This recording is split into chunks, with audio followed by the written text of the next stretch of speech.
Did a top state security official accuse South African judges of corruption? I'm Rebecca Davis, senior journalist at the Daily Maverick. In late November, a document started circulating via WhatsApp, which is in itself sometimes a red flag. It was titled Judicial Corruption in South Africa Intelligence Report.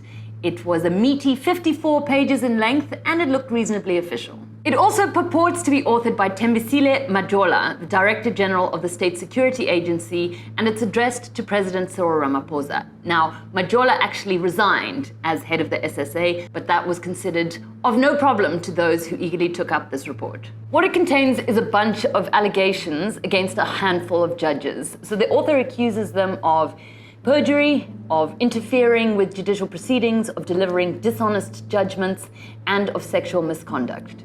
This report starts circulating like wildfire, and one of the people who found it sufficiently concerning to take it up in the public domain was veteran politician Bantu Holomisa, leader of the United Democratic Movement.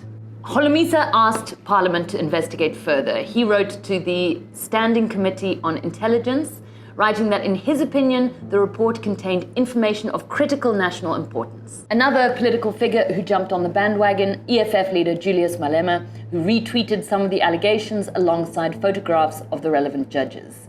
So what's really going on here?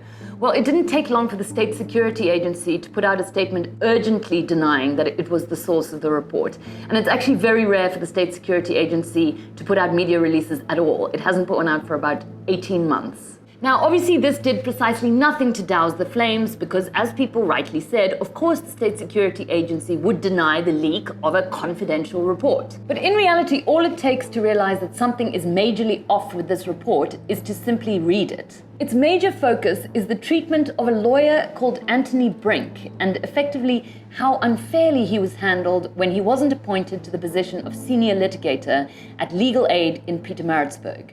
Now, why, you might think, would the State Security Agency be so invested in an individual labor dispute? The answer, of course, is that they're not, and that it was Anthony Brink himself who wrote the report. This is evident, firstly, from the fact that the report says that it is available for download from Anthony Brink's website, and he further has confirmed to News 24 that he wrote the report. Now, it would be remiss of me not to mention that Anthony Brink's major claim to fame is as an AIDS denialist, and that in the early 2000s in particular, he wrote some truly horrifying stuff.